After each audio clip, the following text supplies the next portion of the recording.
পুরনো জিনিস হয়তো আমরা অনেকেই মাঝে মাঝে কিনে থাকি, কিন্তু সেই পুরনো জিনিস কেনার ফলে যদি বাড়িতে ভৌতিক ঘটনা ঘটে, তখন কি হবে? আজকে যে ঘটনা আপনাদের বলবো বন্ধুরা, সেখানে ঠিক এমনটাই হয়েছিল। সাবেকি আমলের আলমারি, সেটা কেনার পরে বাড়িতে শুরু হয়েছিল ভৌতিক ঘটনা। একটি আলমারি, অনেক পুরনো আমলের সেগুন কাঠ দিয়ে বানানো আলমারি। আলমারিটা কিন্তু যেমন তেমন নয়। যেমন বড় আলমারি, তেমনই আলমারিটা খুব সুন্দর দেখতে। হ্যাঁ, সাবেকি আমলের আলমারির মতো খুব সুন্দর। এবার আপনারা হয়তো ভাবছেন যে আমি আলমারির কথা কেন বলছি। আসলে এই আলমারিকে কেন্দ্র করেই আজকের এই ঘটনাটি। একটা সাবেকি আমলের আলমারি, সেই আলমারি একটি পরিবার কেনে, আর তারপর সেই পরিবারে নেমে আসে দুর্যোগ। শুধুমাত্র যে স্বাভাবিকভাবে দুর্যোগ তা নয়, ভৌতিক দুর্যোগ। আর যে ঘটনা শুনলে বন্ধুরা আপনারা সকলেই শিউরে উঠবেন। নমস্কার শ্রোতা বন্ধুরা, কেমন আছেন সবাই? আশা করছি আপনারা সকলেই ভালো আছেন, সুস্থ আছেন। তাহলে চলুন শুরু করা যাক আজকের এই ঘটনাটি। ঘটনাটি ঘটেছে দিল্লির একটি জায়গায়। দিল্লির একটি ফ্ল্যাটে, 3 BHK ফ্ল্যাটে একটি পরিবার থাকতো। পরিবার কিন্তু বাঙালি। তারা কর্মসূত্রে সেখানে থাকে, বহু বছর ধরেই সেখানে আছে এবং তারা পার্মানেন্টলি সেখানে থাকবে বলেই 3 BHK একটা ফ্ল্যাট নিয়ে একেবারে সব দিক থেকে একেবারে সেটেল হয়ে গেছে আর কি। সমস্ত কিছু ভালোভাবে চলছিল। হঠাৎ করে তারা একটা খোঁজ পেল। তাদের না একটা কমিউনিটি গ্রুপ আছে, যে সমস্ত অনুষ্ঠান বা কোনো জিনিস কেনা বেচা সমস্ত কিছু সেই গ্রুপেই আপডেট করা হতো। তো সেইভাবেই সেই বাঙালি পরিবার সেই গ্রুপে একটি আলমারির ছবি দেখতে পায়। এবং শুধুমাত্র কিন্তু সেই আলমারি কেনার জন্য এই বাঙালি পরিবারই উৎসাহিত ছিল না, আরও অনেক অন্যান্য পরিবার, অন্যান্য কমিউনিটির লোক, তারা কিন্তু এই আলমারি কিনতে চাইছিল। প্রথমত কিন্তু আলমারির দামটা কম ছিল, হিসাব মতো কম। যা আলমারির দাম হওয়া উচিত, যেহেতু খুব ভালো শক্তপোক্ত সেগুন কাঠের, সেই হিসাবে কিন্তু আলমারির দাম প্রথমে কম বলা হয়েছিল। যে আর কি আসল মালিক ছিল, সেই মালিকের বাড়ি কিন্তু সেখানে নয়, একটু দূরেই। তো যখন সবাই মিলে আগ্রহ দেখালো যে আলমারি কিনবে, তখন কিন্তু আস্তে আস্তে আলমারির দাম বাড়তে শুরু করলো। এবার তখন আর কেউ দেখছে না যে আলমারি কতটা ভালো, কতটা খারাপ, পুরনো, নতুন, কিছুই দেখছে না। আমার এটা পছন্দ মানে আমারই নিতে হবে, ওনার পছন্দ হয়েছে বলে ওনাকে দিয়ে দেওয়া যাবে না। সেখানে যদি আমাকে 5,000 টাকা বেশি দিতে হয়, তবুও আমরা দিতে রাজি। সেইভাবে কিন্তু যে আলমারি মাত্র 12,000 টাকায় পাওয়া যাচ্ছিল, সেই আলমারি কিন্তু ওরা 55,000 টাকা দিয়ে কিনেছে।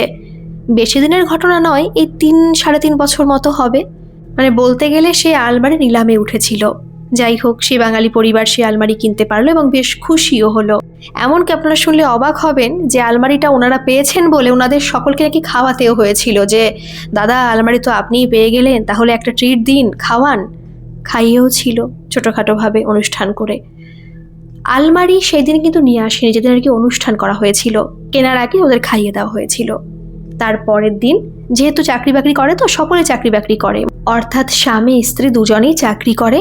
এবং সেই বাড়িতে ওই যে ভদ্রলোক থাকতেন, যে আর কি চাকরি করতেন, তার স্ত্রীও চাকরি করতেন, তার মা সেই বাড়িতে থাকতো। মায়ের বয়স হয়ে গিয়েছিল, আর তাদের একটি মাত্র সন্তান ছিল, মেয়ে সন্তান। তখন তার বয়স ছিল ওই 7 থেকে 8 বছর হবে। তাই আলমারি কেনার প্রায় 8-9 দিন পরে কিন্তু সে আলমারি তাদের বাড়িতে আসে। রবিবার দিনই আসে, কারণ রবিবার ছাড়া ওরা ফ্রি হবে না। শনিবার দিনও ফ্রি হয়, কারণ ওদের শনি রবিবার পুরো ছুটি থাকে, কিন্তু শনিবার কোনোভাবে ওরা টাইম পায়নি। রবিবার দিন ওরা আলমারিটা নিয়ে আসে বিকেলবেলার দিকে। আনার পরে সেই আলমারিটাকে একটু মোছামুছি, ভালো করে দেখা, এবং সেই আলমারির মধ্যে রাত্রেবেলায় এই যে দিদি আছে, সে দিদি নিজের পছন্দ মতো যা জিনিস রাখবে সেগুলো রেখেছিল। তার বাড়িতে কিন্তু আলমারি আছে, সমস্ত কিছুই আছে, কিন্তু ওই যে খুব শখ, এত সুন্দর সাবেকি আমলের আলমারি আমরা যখন পেয়েছি, খোঁজ যখন পেয়েছি, তখন আমাদের আলমারিটা নিতেই হবে। তো আলমারি যখন এনেছে, কিছু তো একটা রাখতে হবে, তাই কিছু কিছু জিনিস আলমারির মধ্যে রাখছিল। কিন্তু একটা জিনিস দিদি প্রথম দিন লক্ষ্য করেছিল, যখন আর কি জিনিসপত্র রাখছিল ওর মধ্যে। অবশ্য প্রথম দিন এই জিনিসটা লক্ষ্য করার পরেও দিদি কিন্তু কাউকে বলেনি, পরবর্তীকালে আর কি বলেছিল। যখন আলমারিটা খোলে, তখন কিন্তু দিদি একটা আওয়াজ পেয়েছিল, মনে হলো একটা দীর্ঘশ্বাস। কারোর একটা দীর্ঘশ্বাস, সে পুরুষ হতে পারে, মহিলা হতে পারে, বাচ্চা, যে কেউ হোক না কেন, কারোর একটা দীর্ঘশ্বাস তার সমস্ত শরীরে পড়ল। আর মনে হলো সেই আলমারির ভিতরে কেউ আটকা ছিল এবং সে মুক্তি পেয়েছে, এবং সে মুক্তি পেল সে দিদির মাধ্যমে। তারপর আবার ঠিক হয়ে গিয়েছিল, কারণ কিছু সময়ের জন্য দিদির শরীরটা ভার হয়ে গিয়েছিল। দিদি সেখানে আলমারি দুটো পাল্লা ধরেই দাঁড়িয়েছিল কিছুক্ষণ। তারপরে মোটামুটি 1 মিনিট 1.5 মিনিট হবে, তার মধ্যে আবার ঠিক হয়ে গিয়েছিল, শরীরটা আবার হালকা হয়ে গিয়েছিল। তারপর দিদি সেই সমস্ত কিছু ভুলে যা যা ওই আলমারির মধ্যে রাখবে সেগুলো রেখে দিল, আলমারি আবার বন্ধ করে দিল, আর বাড়িতে রাত্রেবেলা রান্নাবান্না সেই করছিল। এমনি কিন্তু দিদি প্রত্যেকদিন রাত্রেবেলা নিজেই রান্না করে, কিছু কিছু দিন হয়তো বাইরে খাওয়া দাওয়া করে, কিন্তু হ্যাঁ, বাড়িতে একজন পরিচারিকা আছেন, সব সময়ের জন্য নয়। তিনি সকালে রান্না করে দিয়ে যান, কারণ সকালে রান্না করা পসিবল হয় না ওদের পক্ষে। আর যেরকম একটু ঘর মোছা, থালা বাসন ধোয়া, তারও আলাদা একটা লোক আছে। মোটামুটি তেমন কোনো কাজ নেই। আর যে বয়স্ক জেঠিমা আছেন ওই বাড়িতে, তার তো বয়স হয়ে গেছে, শরীরটা অসুস্থ, তবুও তার নাতনিকে নিয়ে তিনি থাকেন। নাতনির জন্য আলাদা করে কাউকে রাখা হয়নি। তো সেই দিন দিদি রান্না করছে, হঠাৎ করে তার মেয়ে বলে, হিন্দিতেই কথা বলে, কারণ তার মেয়ে কিন্তু সেখানে জন্মগ্রহণ করেছে দিল্লিতে, এবং সবার সাথে কথা বলতে বলতে, স্কুলে যেহেতু এখন যায়, পড়াশোনা করে, তো সেভাবে কথা বলতে বলতে সে হিন্দি শিখে গেছে। বাংলা বোঝে কিন্তু তেমন বলতে পারে না, ভাঙা ভাঙা বলতে পারে। তো সেইভাবে সে তার মাকে এরকম বলছে যে, মা, আলমারির মধ্যে কেউ আমাকে ডাকছে, আলমারির মধ্যে কিছু একটা রয়েছে, তুমি কি কোনো পুতুল কিনেছো? মেয়েটা কিন্তু খুব স্মার্ট, ভীষণ স্মার্ট, সে স্মার্টই তার মাকে বলছে, তুমি কি কোনো পুতুল কিনেছো? আলমারির মধ্যে আছে কোনো রিমোট কন্ট্রোল বা কোনো কিছু, যে সে কথা বলতে পারে? বলছে, না তো, কি বলছিস তুই, আলমারির মধ্যে শুধু আমার শাড়ি রয়েছে, আর তোর বাবার কটা জামা, তোর জামাও রাখা হয়নি কিছু ওইটায়। কে রাখছে, চল তো দেখি। মেয়েটা নিয়ে গেল তার মাকে, আলমারিটা খুললো, কিন্তু কোথাও কিছু নেই। তখন তার মা বলল, তুই হয়তো ভুল শুনেছিস, হয়তো এই ঘরের পিছনে আরেকজনের ঘর আছে, তো সেই ঘরেও একটি বাচ্চা আছে, হয়তো সে কথা বলছিল, তুই ভেবেছিস হয়তো তোকে ডাকছে। ঠিক আছে, তুই বই পড় আর ঠাম্মির সাথে কথা বল, আমি রান্না করি। তার মা কিন্তু আবার রান্না করতে চলে গেল। মোটামুটি করে রান্নাবান্না হলো, খাওয়া দাওয়া হলো, ঘুমিয়েও পড়লো। বাচ্চা মেয়েটি কিন্তু তার ঠাম্মির সাথে ঘুমোয় ছোটবেলা থেকেই, আর একটা রুম ফাঁকা থাকে, আর একটা রুমে এই দাদা এবং দিদি ঘুমায় আর কি। আর হ্যাঁ, এই দাদা এবং দিদির রুমে কিন্তু সে আলমারিটা নেই, আলমারি রেখেছে তার শাশুড়ি মার ঘরে, কারণ তার শাশুড়ি মার ঘরে কিন্তু সাবেকি আমলের মোটামুটি কিছু জিনিস আছে। হ্যাঁ, খুব সাবেকি আমলের নেই, কিন্তু এখনকার দিনে যেসব আধুনিক জিনিস পাওয়া যায় সেগুলো নেই, একটু পুরনো আমলের। তো সেইভাবেই শাশুড়িমার পছন্দ হবে বলে আলমারিটা কিন্তু শাশুড়িমার রুমেই রাখা হয়েছিল। রাত তখন 2টো, আর সেই রাত্রেবেলায় হঠাৎ করে একটা ভয়ানক ব্যাপার ঘটে গেল। চিৎকার করে উঠে বসল সেই বাড়ির সেই দিদির শাশুড়ি মা। সেই চিৎকার শুনে দাদা এবং দিদি পাশের রুমে চলে গেল। ভিতরে গিয়ে তার শাশুড়ি মাকে দেখলো যে সে হতভম্বের মতো বসে আছে, আর সে একেবারে পুরো বিস্মিত হয়ে গেছে। তাকে দেখবে নাকি তার ছোট্ট বাচ্চা মেয়েটা কোথায় গেল তাকে খুঁজবে। তার শাশুড়ি মাকে বলছে যে, মা, কি হয়েছে, কি হয়েছে? তুলি কোথায়? তুলি কিন্তু সে বাচ্চা মেয়েটির ডাকনাম। তার শাশুড়ি মা কোনো কথা বলতে পারছে না। কিছুক্ষণ পরে আঙুল দিয়ে দেখালো আলমারির দিকে যে সেখানে কিছু আছে, আর সেই দিকে তাকাতেই সবাই হতভম্ব হয়ে গেল, কারণ 2টো পাল্লা একটু খোলা, আর ভিতরে তার মেয়ে বসে রয়েছে, জুলজুল চোখে তাকিয়ে রয়েছে তার বাবা মার দিকে। প্রথমে দেখে কিন্তু ভয় পেয়ে গিয়েছিল তার বাবা মা, সঙ্গে সঙ্গে গিয়ে তার বাবা তার মেয়েকে টেনে বাইরে বের করে আনে, কিন্তু আনতে পারছিল না। মেয়েটা বারবার করে বলছিল, আমি এখান থেকে বেরোবো না, এটাই আমার জায়গা, আমি এখানেই থাকবো, এখানে আমার একটা বন্ধু আছে, আমি তার সঙ্গে কথা বলতে পারছি। সবাই তো অবাক। মেয়েটার বাবা তখন বলে যে, কি বলছো তুমি? ওকে ঘুমের ঘরে এসব করছে, ওকে জেগে আছে, কিছুই তো বুঝতে পারছি না। বলছে, না না, আমি জেগেই আছি, আমি ওই বন্ধুর সঙ্গে খেলা করব। কোথায় গেল বন্ধু? এখানে তো বন্ধু নেই, কই আলমারির মধ্যেই তো ছিল। ওরা কিন্তু অবাক হয়ে গেছে, কথা শুনে অবাক হওয়ারই কথা, যে মেয়ে এসব কি কথা বলছে। তার মেয়ে কিন্তু বোকা নয় এবং অবুঝও নয়। প্রথমেই বলেছিলাম মেয়েটি কিন্তু খুব স্মার্ট, আর সেই মেয়ে এরকম কথা বলছে, এটা কিন্তু বিশ্বাসযোগ্য নয়। তখন তারা তার মেয়েটিকে তাদের রুমে নিয়ে যায় এবং ঘুম পাড়ানোর চেষ্টা করে, কিন্তু মেয়েটি কোনো মতেই সে রুম থেকে আসবে না, বলা বাহুল্য সেই রুম থেকে নয়, সে আলমারির ভিতরে সে ঢুকবে এবং সেখান থেকে সে বেরোবে না। কিন্তু এই যে বললাম যে আগে সাবেকি আমলের আলমারি, তো আলমারিটা একটু অন্য ধরনের। সেখানে সত্যি একটি বাচ্চা ছেলে বা বাচ্চা মেয়ে সেখানে আরামসে বসতে পারে, থাকতে পারে, এরকম জায়গাটা স্পেস রয়েছে, অনেক বড় তো আলমারিটা। তো সেইভাবে ভিতরে তাকিয়ে দেখে কোথাও কিছু নেই। তাহলে মেয়েটি এখানে বসলো কেন? হতে পারে যে ঘুমের মধ্যে এরকম হয়ে গেছে, সে হতেই পারে, কিন্তু এগুলো মানা যায়। তারপরে মেয়েটি যা যা বলছে যে ছেলেটি রয়েছে ওখানে, বন্ধু রয়েছে আর কি, বিশেষ করে বন্ধু বলছে, তাহলে নিশ্চয়ই কোনো ছেলে হবে, তারই সমবয়সী হবে। কিন্তু এখানে তো কেউ নেই, তাহলে নিশ্চয়ই মেয়েটা স্বপ্ন দেখছিল। এরকম তো অনেক ঘটনা শুনেছে এবং সিনেমায়ও দেখেছে, এগুলো অবশ্য সত্যি হয়, যে অনেকে ঘুমের ঘোরে হাঁটে, কথা বলে এবং তারা মনে করে তারা একটা কল্পনার জগতে আছে। তারা মনে করে বাস্তব, কিন্তু সেটা তো একটা কল্পনার জগৎ। তারা ঘুমের ঘোরেও হাঁটে, এইভাবে বসে কথা বলে, তো সেইভাবে হয়তো তার মেয়েটা ওরকম করেছে। তাই তারা কিন্তু বেশি কিছু না ভেবে দুজনে অনেকক্ষণ জেগেছিল, কথা বলছিল আর কি এইসব বিষয়। আস্তে আস্তে মেয়েটি ঘুমিয়ে পড়ে। কিন্তু আশ্চর্যের বিষয় কি জানেন, সকালে উঠে তারা প্রথমত খোঁজ নেয়নি শাশুড়িমা কি করছে, উঠেছে কিনা, কারণ তারা সকালে উঠে ভীষণই ব্যস্ত থাকে, ভীষণ। বাড়ির যে পরিচারিকা তিনি চলে এসেছেন, রান্নাবান্না শুরু করে দিয়েছেন, তার আগে একজন এসে সমস্ত কাজ কর্ম শেষ করে সে চলেও গেছে। তখন কটা বাজে, ওই 8:30 মতো বাজে। ওরা কিন্তু 9:30টার দিকে বেরিয়ে যায়, আর 1 ঘন্টা মতো আছে, এবার রেডি হতে হবে, খেতে হবে, টিফিন গোছাতে হবে। কিন্তু হঠাৎ করে ওদের মনে পড়ে, বিশেষ করে দিদির মনে পড়ে স্নান করে আসার পরে, যে শাশুড়ি মা তো এখনো ঘুম থেকে উঠলো না। তিনি তো মোটামুটি 7টার দিকে উঠে যায়, 1.5 ঘন্টা হয়ে গেল, শরীর টরীর অসুস্থ নাকি। সেইভাবে শাশুড়িমার ঘরে প্রবেশ করে।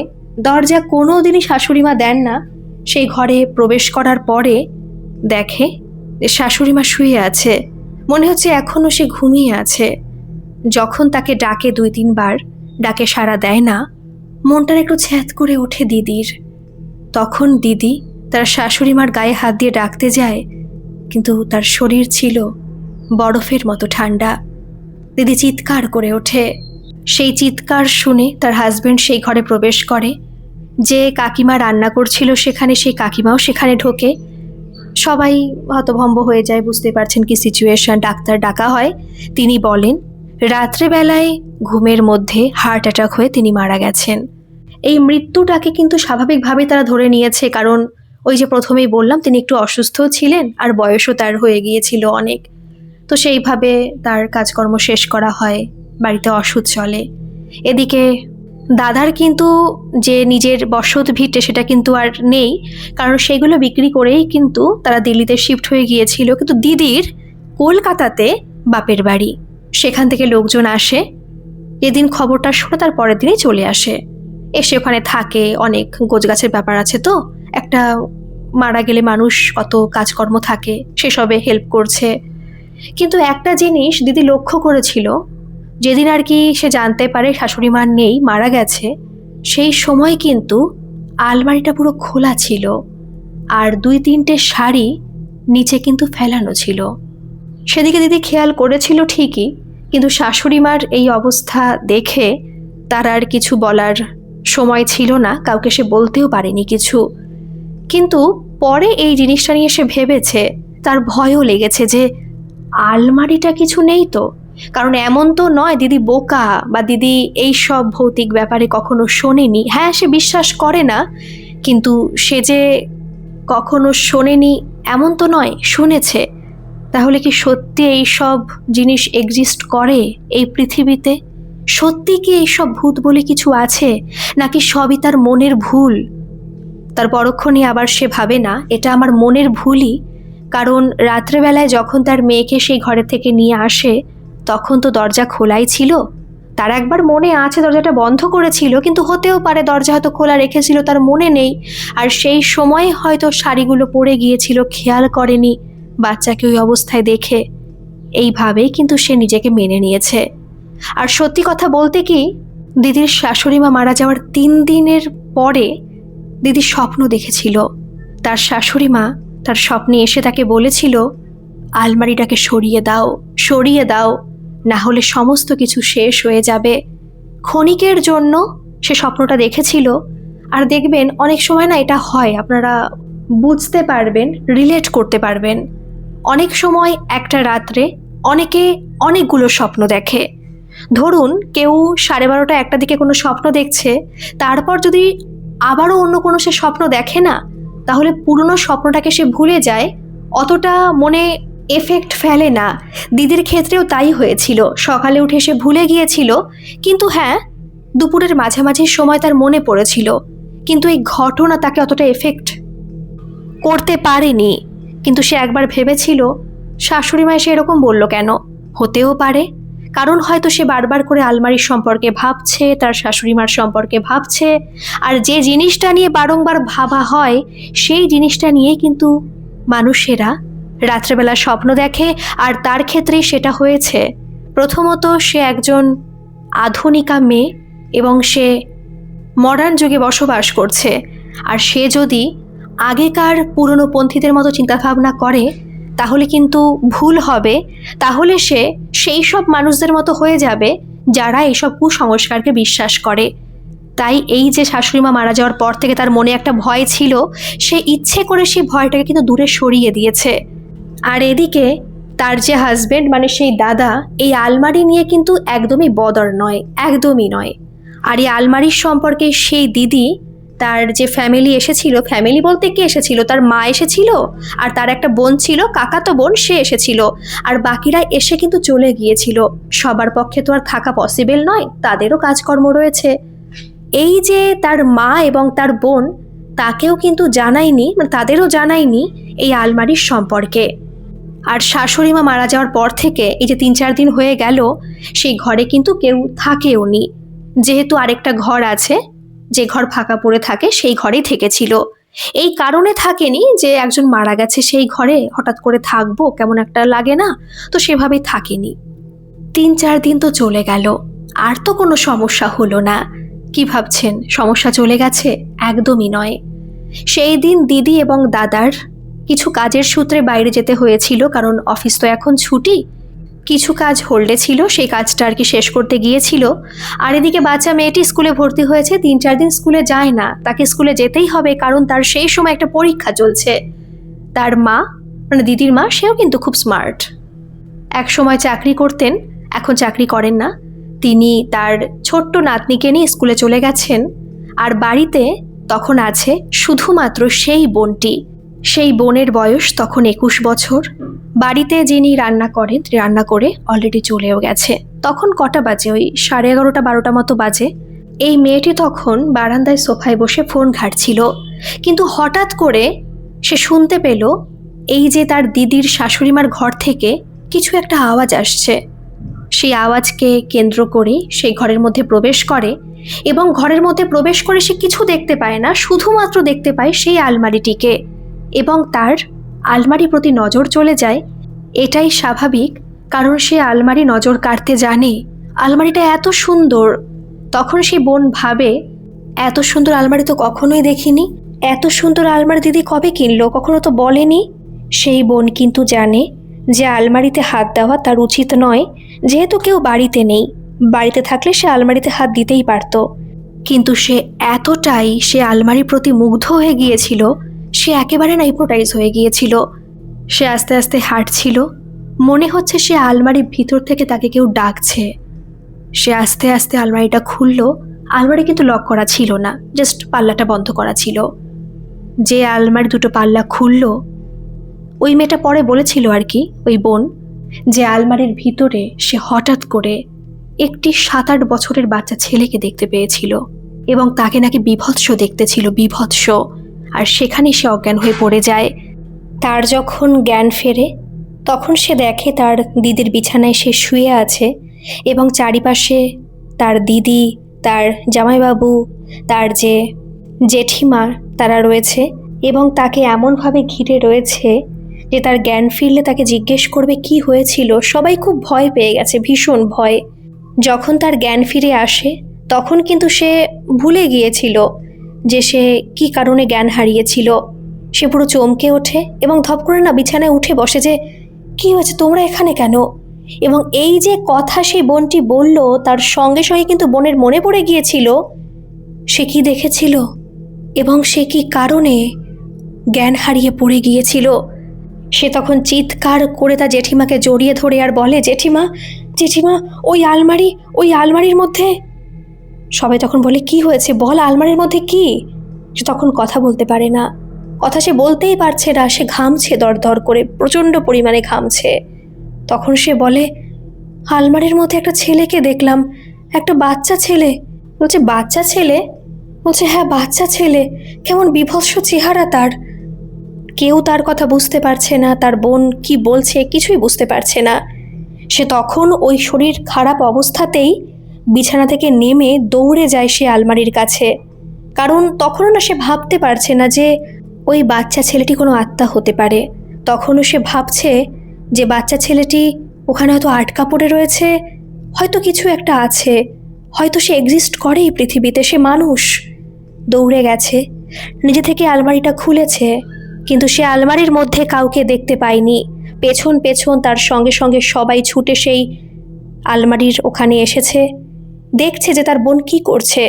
যখন সে তন্ন তন্ন করেও সেই আলমারি, সেই ঘর, বাকি 2 ঘর কোথাও খুঁজে পায় না, তখন সে বারান্দাতেই নিজে বসে পড়ে, মাথায় হাত দিয়ে আর বলে, আমি তাহলে কাকে দেখলাম? দিদি, তুই কি জানিস কোনো কি বাচ্চা ছেলে এই বাড়িতে আছে? বলছে, বোন কি বলছিস তুই? কিছু বুঝতে পারছি না, তুই শান্ত হয়ে এক জায়গায় বস, তারপর বল কি হয়েছে। তখন সে সমস্ত কথা বলে যে এই ব্যাপার, মনে হচ্ছিল আমাকে কেউ ডাকছে।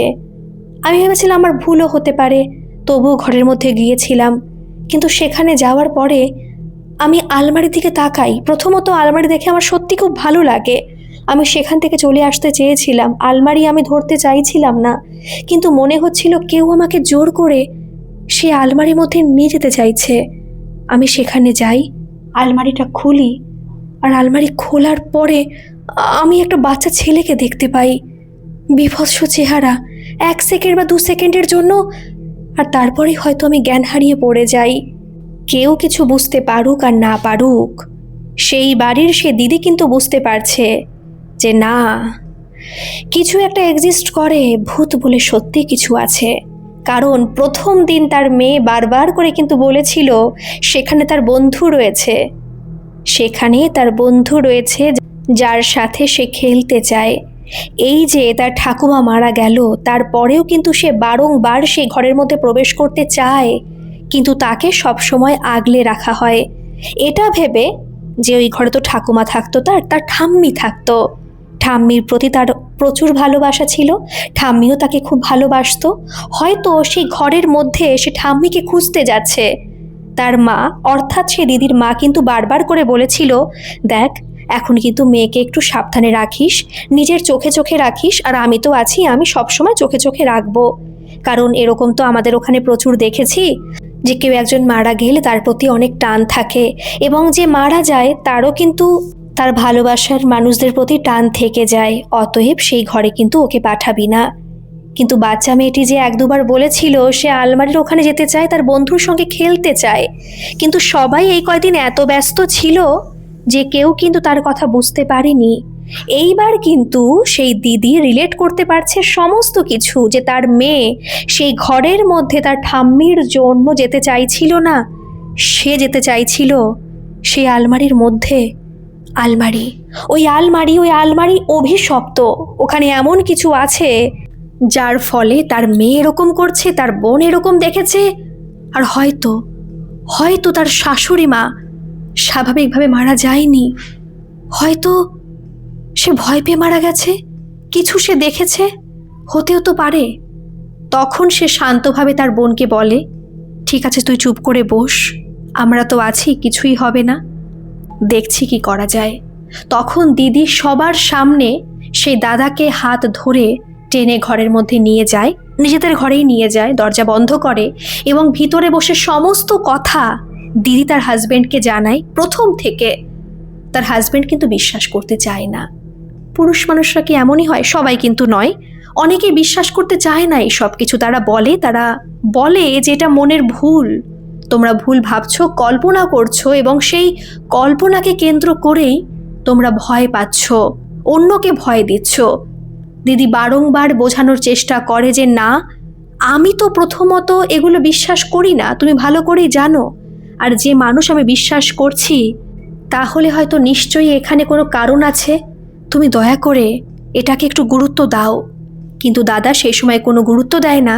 এমনকি সেই সময় দাদার সঙ্গে দিদির কিন্তু একটু অশান্তিও বেঁধে যায়, কারণ যেহেতু অফিসে যেতে পারছে না, মা মারা গেছে সেই একটা টেনশন, সমস্ত দিক থেকে দাদা একেবারে ঘেঁটে আছে।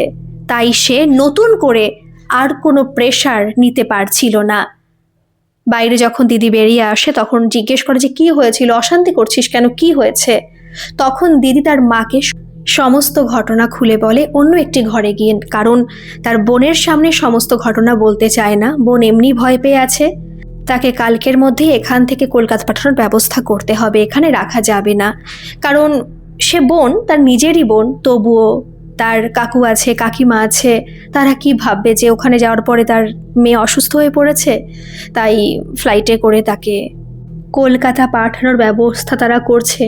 আর ওই সময় দিদি তার মাকে সমস্ত কথা বলেছিল, তার মা কিন্তু সমস্ত কথা বিশ্বাস করেছে, সমস্ত কথা।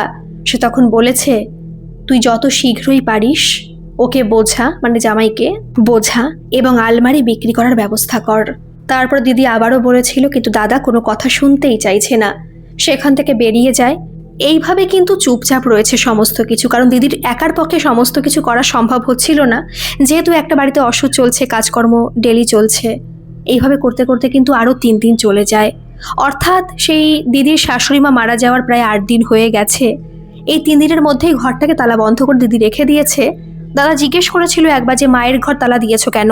দিদি বলেছে, তুমি ভুল বুঝো না, এখানে মায়ের ঘরের জন্য তালা দেওয়া হচ্ছে না, ওই আলমারি নিয়ে আমি একটু ভয় পেয়ে আছি, যে কারণে আমি চাই না ওই ঘরের মধ্যে কেউ প্রবেশ করুক, তাই আমি ঘরে তালা দিয়ে রেখেছি। তখন দাদার কিছু বলতে পারিনি। আর ওদিকে কিন্তু এই 3 দিনের মধ্যে মেয়েটা, মানে বাচ্চা মেয়েটা বারবার সে দরজায় গিয়ে ধাক্কা দিচ্ছে আর বলছে, আমি আসছি, আমি আসছি। সব সময় না, মাঝে মাঝে সেরকম বলছে, ওই ঘরের মধ্যে প্রবেশ করতে চাইছে, তখন তাকে টেনে আনা হচ্ছে। কিন্তু এর মাঝখানে এমন একটা ঘটনা ঘটে, যে ঘটনার পরে দাদা বিশ্বাস করতে বাধ্য হয় সত্যি ওই আলমারিকে কেন্দ্র করেই এই সব কিছুই ঘটছে। কারণ সেই দিন রাত্রেবেলায় খাটে ওরা ঘুমোয়নি, কারণ ওদের বাঙালি মতে কেউ মারা গেলে, বাবা মা মারা গেলে খাটে ঘুমোনো যায় না, নিচে কোনো বস্তা কোনো ছালা পেতে সেখানে ঘুমোতে হয়। নিচে ওরা ঘুমিয়েছিল। সে বাচ্চা মেয়েটিকে নিজের কাছেই রেখেছিল, কারণ এই দিদি তার মেয়েকে কাছছাড়া করতে চায় না। কিন্তু সেই দিন রাত্রেবেলায় মেয়েটা যে কোন সময় উঠে চলে গেছে কেউ বুঝতে পারেনি। দিদি হঠাৎ করে দেখে তার মেয়ে তার পাশে নেই, চিৎকার করে ওঠে যে কি হলো, মানে নিজে না খুঁজে চিৎকার করে ওঠে, ভয় পেয়ে যায়। তো দাদা উঠে পড়ে, দুজনেই বাইরে বেরিয়ে দেখে, যেহেতু ঘরটা মাঝখানে, তো মানে তার ঠাকুমার ঘর মাঝখানে, সেখানে তার মেয়ে মাথা দিয়ে ঠকঠক করছে, দুটো হাত পুরো সোজা রয়েছে নিচের দিকে, এবং মাথা দিয়ে একবার, মানে বুঝতে পারছেন তো কীরকম সিচুয়েশান, মাথা দিয়ে দরজা ধাক্কাচ্ছে, পুরো মনে হচ্ছে সে ঘুমের মধ্যে এরকম করছে। সঙ্গে সঙ্গে তার বাবা তাকে ধরে, আর ধরার সাথে সাথেই মেয়েটি সেখানে জ্ঞান হারিয়ে পড়ে যায়। ভাগ্যক্রমে সেই অ্যাপার্টমেন্টেই একজন ডাক্তার ছিলেন, তাকে ফোন করা হয়, মানে বন্ধু হয় আর কি, কথা বলতে বলতে বন্ধু হয়ে গেছে। তাকে ফোন করা হলে সে রুমে আসে, প্রেশার বা যা যা চেক করা দরকার চেক করে, ওষুধ কিছু দেয় না, একটু জলের ঝাপটা দিলেই তার জ্ঞানটা ফিরে আসে, ওষুধ পরে দিয়ে যায়, সে আবার চলে যায়। এই যে এতদিন ধরে সেই ফ্ল্যাটে এত সব ঘটনা ঘটছে, এই ঘটনা কিন্তু সে অ্যাপার্টমেন্টের কেউ জানে না, সেই কমিউনিটির কোনো লোকজন জানতেই পারেনি, কারণ দিদি এই সব ঘটনা বাইরে কাউকে বলেনি। সেই দিন কিন্তু দিদি হাউ হাউ করে রাত কাঁদছিল তার মেয়েকে জড়িয়ে ধরে। তার মেয়ে তখন অবশ্য ঘুমিয়ে আছে, শুয়ে পড়েছে।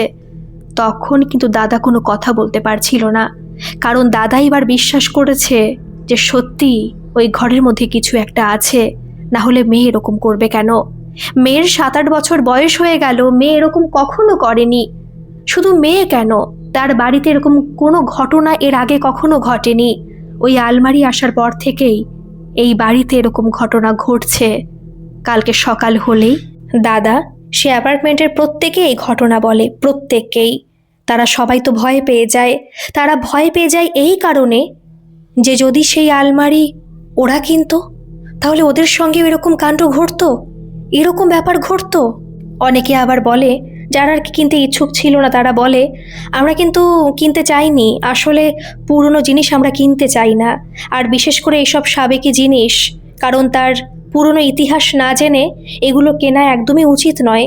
কারণ অনেক সময় আছে অনেক রাজাদের এইসব সাবেকি জিনিস থাকে, তারা অনেক সময় অনেক অন্যায় কর্ম করে এবং সেখানে অভিশাপ জুড়ে থাকে সেই সব জিনিসের প্রতি। আর সেই কারণেই আমি এইসব পুরনো জিনিস কিনি না। শুধুমাত্র সাবেকি আমলের জিনিস নয়, আমি মোদ্দা কথা পুরনো জিনিস কিনিই না। আমার খুব ভয় লাগে কোন জিনিসের উপরে কার কতটা টান আছে। হয়তো কেউ অভাবে বিক্রি করছে, সেই কারণে তার সেই জিনিসের প্রতি ভালোবাসা রয়ে গেছে, কিন্তু তার বিক্রি করতে হচ্ছে। এই যে আমি ভৌতিক জিনিসটা হয়তো বিশ্বাস করছি না, কিন্তু এই যে একটা ভালোবাসা, এই যে টান, একটা দীর্ঘশ্বাস, এই জিনিসটাকে আমি বড্ড ভয় পাই। এগুলো কিন্তু ওনাদের কথা, বাকি কমিউনিটির লোকজনদের। অনেকে আবার বলছে যে সত্যি খুব ভয়ের ব্যাপার। কিন্তু সব থেকে আশ্চর্যের বিষয় হলো যে মালিক এই সাবেকি জিনিসটা বিক্রি করে চলে গেছে, সেই মালিকের আর কোনো খোঁজ খবর পাওয়া যাচ্ছে না। গ্রুপে সে কিন্তু অ্যাড হয়েছিল, সে কবে যে গ্রুপ থেকে লেফট নিয়ে নিয়েছে কেউ দেখতেই পায়নি। এই ঘটনা জানার পর থেকে দেখা গেল সেই গ্রুপে সে নেই। এমনকি যে নাম্বারে ফোন করা হয়েছিল আর কি, মানে যে নাম্বারের থ্রুতে যোগাযোগ করা হয়েছিল, সেই নাম্বারের অস্তিত্বই নেই। অবাক, সবাই অবাক হয়ে গেছে। আর এই জিনিসটা যে কেনা হয়েছে, জিনিস কিন্তু সরাসরি তাদের বাড়ি থেকে নিয়ে আসা হয়নি। তার সঙ্গে একটু দোকানে বসে কথা হয়েছে, সে দোকান থেকে জিনিসটা নিয়ে আসা, এবং দোকানটা হচ্ছে মারফত একটা, ঠিক আছে, দোকানে আনা হয়, তারাও কিছু কমিশন খায়, আর তারপর সেখান থেকে আর কি জিনিসপত্র প্রত্যেকটা মানুষের বাড়িতে যায়। তখন তারা তার খোঁজ খবর না পেয়ে সেই দোকানে গিয়ে জিজ্ঞেস করে। তারা তখন বলে, দেখুন আমাদের দোকানে পুরনো অনেক জিনিস অনেকে দিয়ে যায়, সবার ফোন নাম্বারটা লেখা থাকে শুধুমাত্র, তাদের সম্পর্কে আমরা তেমন বেশি কিছু জানি না। আর প্রথমত আলমারির কথা আমাদের মনে আছে, কারণ আলমারিটা আমাদের খুব পছন্দ হয়েছিল, ভীষণই পছন্দ হয়েছিল, আর সেই কারণে আলমারির বিষয়ে আমাদের মনে আছে। আর এই কারণেই বলতে পারছি যে সে আলমারির যে মালিক তাকে আমরা চিনি না, সে প্রথম এই আলমারি এখানে এসে দিয়ে গেছে। এইবার কি করবে? এইদিকে তো বাড়িতে দুদিন পরে অনুষ্ঠান, মোটামুটি কমিউনিটি কিছু লোকজনকে ডেকেছে, একটু খাওয়া দাওয়া যেরকম হয় আর কি, শ্রাদ্ধা অনুষ্ঠান সেরকম করবে, একটু গান বাজনাও দেবে, যেহেতু বাঙালি মানুষ তো তাই তারা একটু কীর্তন গান দিতে চায়। তো এর মাঝখানে কত দৌড়ে বেড়াবে, তবু তো খোঁজ খবর নিল। কিন্তু আর দুদিন পরেই তার মায়ের, মানে দাদার মায়ের এরকম কাজ রয়েছে, সে কাজটা করলো, মানে তার আগেও তো 10 দিনের কাজ হয়ে গেছে, তারপরে দুদিন পরে আরও কাজ রয়েছে। এখন তারা আলোচনা করছে দাদা এবং দিদি যে খোঁজ খবর তো নিলাম, পাচ্ছি না, কিন্তু চেষ্টা আমরা করবই। আপাতত ঘর তালা দেওয়া আছে, মেয়েকে আগলে আগলে রাখতে হবে, দরজা বন্ধ করতে হবে। আমরা তো দরজা কখনো বন্ধ করি না, সেই কারণে হয়তো মেয়ে বেরিয়ে যেতে পেরেছে। 2-3 দিন একটু ভালোভাবে আমরা থাকি। আর যে পুরোহিত মশাই আমাদের এখানে কাজ করতে আসে তাকে সমস্ত ঘটনা খুলে বলি, দেখি উনি কিছু বলতে পারেন কি না। তিনি আসলেন, পুরোহিত মশাইকে বললেন। তখন তিনি বললেন, যত তাড়াতাড়ি সম্ভব এই আলমারি সরানোর ব্যবস্থা করো। ঠিক আছে, কাজটা মিটে যাক, আলমারিটা সরাও, আমি নিজে এসে বাড়িটাকে আবার সমস্ত দিক থেকে পবিত্র করে দিয়ে যাব, কোনো রকম কোনো সমস্যা হবে না, তার মায়ের কাজ মিটে যায়। আর এই কয়দিনের মধ্যে কিন্তু ওই ঘরের থেকে টুকটাক আওয়াজ আসে। আর ওই যে বোন বললাম, সে বোন কিন্তু বাড়ি চলে গেছে কলকাতাতে, ওখানে গিয়ে তার জ্বর এসছে ভয়ের কারণে। অনেকে হয়তো ভাবতে পারেন যে ভয় পেলে কি জ্বর আসে, হ্যাঁ ভয় পেলে জ্বর আসে, এটা একদমই ঠিক কথা। তার জ্বর এসেছে, তারপর সে ঠিকও হয়ে গেছে। আর এদিকে তার মা আছে, কিন্তু তার মাও কিন্তু ভয় পেয়ে গেছে। তাই একটা ঘরের মধ্যেই নিচে বিছানা করে শুয়ে থাকে দাদা এবং দিদি, উপরে খাটে সেই বাচ্চা মেয়েটিকে নিয়ে দিদির মা ঘুমিয়ে থাকে, দরজা পুরো বন্ধ থাকে। আওয়াজ পাশের ঘর থেকে আসে, অনেকভাবে আসে, এমনকি এই মাত্র 1-2 দিনের মধ্যে তারা একটা বাচ্চা, ছেলে হতে পারে মেয়েও হতে পারে, তারা ছেলেই ধরে নিয়েছে, যেহেতু তার বোন দেখেছে ছেলে, সে ছেলেই বলি। সেই ছেলেটির একটা কাদার আওয়াজ, সে কাঁদছে, কষ্ট পেয়ে গুমড়ে গুমড়ে কাঁদছে, প্রচণ্ড তারা ভয় পেয়েছে। তারা যে কিভাবে 2 দিন থেকেছে তারা কাউকে বলে বোঝাতে পারবে না। কাজ মিটে যাওয়ার পরে তারা অফিস থেকে আরও ছুটি নিল, কিছু করার ছিল না, আলমারি তাদের সরাতেই হবে। আর তাই তারা সেই দোকানে আবার গেছে। এইবার তারা কমিউনিটির লোকজনদের নিয়ে গেছে, তারা সেখানে কি কড়া ভাষায় কথা বলেছে। আর তাই তারা সিসিটিভি ক্যামেরা দেখাতে বাধ্য হয়েছে, মানে সিসিটিভি ফুটেজ আর কি দেখিয়েছে, লোকটিকে দেখেছে, লোকটির স্ক্রিনশট নিয়েছে। আর তারপর সেই কমিউনিটিতে না অনেক লোকজন থাকে, অনেক চাকরি বাকরি করে, অনেকে অনেক দিকে তারা হেল্প করেছে সেই লোকটিকে ধরতে। আর সেই লোকটি তখন সেখানে ছিল না, লোকটি তখন ব্যাঙ্গালুরুতে চলে গেছে, কারণ তার দিল্লিতেও একটি বাড়ি আছে। তারা যেখানে থাকে তার থেকে অনেক দূরে, নিজের বাড়ি কিন্তু ফ্ল্যাট নয়। আর বেঙ্গালুরুতে ওদের একটি ফ্ল্যাট আছে, সেখানেই সে তার স্বামীকে নিয়ে থাকে এবং তাদের একটি ছেলেকে নিয়ে থাকে। প্রায় 7-8 দিন লেগে গিয়েছিল আবার খোঁজ খবর পেতে। তাকে খোঁজ করা হয়, তাকে ফোন করা হয়, ফোন নাম্বার জোগাড় করা হয়, নতুন ফোন নাম্বার, তাকে এখানে আনানো হয়। বলে যে না আসলে কিন্তু পুলিশে কমপ্লেন করব, অনেক কিছু হয়ে যাবে। তিনি এখানে আসেন, আসার পর তার মুখ দেখেই বোঝা যায় তিনি সমস্ত কিছু জেনেই আলমারি বিক্রি করেছেন। এবং তিনি যা বলেন সেটা শুনলে হয়তো সকলে শিউরে উঠবেন। আসলে তাদের দিল্লিতে যে বাড়িটা রয়েছে, একটু ভেতরের দিকে বাড়ি রয়েছে, সেই বাড়িটা অনেক পুরনো আমলেরই, এবং সেই আলমারিটা তাদেরই ছিল। এবং তাদেরই বলতে তার বাবা মার আর কি। এবং ওই যে ভদ্রলোক, তারা 2 ভাই, তিনি বড়, তার ছোট ভাই সেই বাড়িতে থাকতেন। তার ছোট ভাই, তার স্ত্রী, তাদের একটি ছোট ছেলেকে নিয়ে। এবং সেখানে তার মাও থাকতো। তার মা স্বাভাবিকভাবে মারা গিয়েছিল বয়সজনিত কারণে। আর তারপর এই যে ভদ্রলোক, তিনি এবং তার স্ত্রী এবং তার ছেলেকে নিয়ে চলে গিয়েছিল বেঙ্গালুরুতে। তারপরে একদিন এরকম খবর পায়, খুবই খারাপ একটা ঘটনা আর কি, যে সেই আলমারিতে আটকে শ্বাসরোধ হয়ে মারা গেছে একটি বাচ্চা ছেলে। এবং বাচ্চা ছেলেটি হলো তার ভাইয়ের ছেলে আর কি। সেখানে তার ভাইয়ের স্ত্রীর অনেক বোনের ছেলেমেয়েরা সেখানে এসেছিল খেলতে খেলতে খেলতে, ওখানে আর কি লুকিয়েছিল, অনেক জায়গা ছিল তো। তারপর শ্বাসরোধ হয়ে মারা যায়। আর সেই ঘটনা সহ্য করতে না পেরে তার ভাইয়ের বউ হার্ট অ্যাটাক করে মারা যায়। এই হচ্ছে ঘটনা। আর তারপরে তারা এসেছিল সেই বাড়িতে, দেখতে এসেছিল। তার কিছুদিন পরে তার ভাই আর থাকতে পারেনি সেখানে, সে চাকরি করত। আর সেই চাকরি সূত্রেই সে একটা সুযোগ পায় বিদেশে যাওয়ার। সে বিদেশেই সেটেল হয়ে গেছে, সেখানে একাই থাকে, বিয়ে টিয়ে করেনি, ওখানেই সে থাকে, বাউন্ডুলের মতো ঘুরে বেড়ায়। আর সেভাবে বাড়িটা পড়ে রয়েছে। ওরা রিসেন্ট এখানে আবার এসেছিল, মানে এই যে তার ভাইয়ের ছেলে মারা গেছে তারপর আর আসেনি। তারপর রিসেন্ট মানে কিন্তু 3 বছর 3.5 বছর আগের কথা বলছি, তার কিছুদিন আগে আর কি তারা ওখানে এসেছিল। আসার পরে প্রায় ছিল কিছুদিন আর কি, দিল্লিটা ঘুরবে, তার ছেলেকে দেখাবে। কিন্তু সেই সময় তার ছেলের সঙ্গে ওরকম ঘটনা ঘটছে, তার স্ত্রীও অসুস্থ হয়ে পড়ছে, কিছুই তারা বুঝতে পারে না। তারপরে তারা একজনের সাথে কথা বলে, আর সে বলে ওই আলমারিকে কেন্দ্র করে এত সব কিছু ঘটছে, আলমারি বিক্রি করে দিন। তারা কিন্তু এই ঘটনা ঘটছে বলে ব্যাঙ্গালোর চলে গিয়েছিল, কিন্তু সেখানে যাওয়ার পরেও তার ছেলে পাগলের মতো করছিল, বারবার করে বলছিল যে আমি যেতে চাই, ভাইয়ের কাছে যেতে চাই, ভাইয়ের কাছে, এরকম বলছিল। কি করবে তখন কিছুই বুঝতে পারছিল না। আর তাই সে পরবর্তীকালে এখানে এসে এই আলমারিটা বিক্রি করে। কম দামে বিক্রি করতে চেয়েছিল, কিন্তু যা ঘটনা ঘটলো এই কমিউনিটিতে, যে একটা কম দামের জিনিস বেশি দামে কিনতে হলো। সেখানে কিন্তু সেই পুরোহিতও ছিল। সেই পুরোহিত কিন্তু একা ছিল না, তিনি একজনকে সাথে করে নিয়ে এসেছিলেন। তখন তিনি শুনে বললেন, একটা কথা বলি, তোমার যে ভাই, সে কি তোমার ভাইয়ের ছেলের কোনো কাজ কি করেছিল? বলছে না, কোনো কাজ তো করেনি, এমনি যেরকম কাজ করা দরকার আমার ভাইয়ের বউয়ের সেই কাজটাই করেছিল, বাচ্চা ছেলের কি কাজ করবে? বলছে ওই জন্যই এত সমস্যা। আপনার ভাইকে ফোন করে বলুন যে আপনার ভাইয়ের ছেলে এখনো মুক্তি পায়নি, তারপর দেখি আমি আছি, আমি কি করতে পারি দেখি। তো তারপর নাকি ফোন করা হয়েছিল, কিন্তু সঙ্গে সঙ্গে তো আসতে পারে না, অনেকটা টাইম লেগেছিল। কিন্তু ততক্ষণে আলমারি আবার তারা ফেরত নিয়ে গিয়েছিল, টাকা এদের ফেরত দিয়েছিল।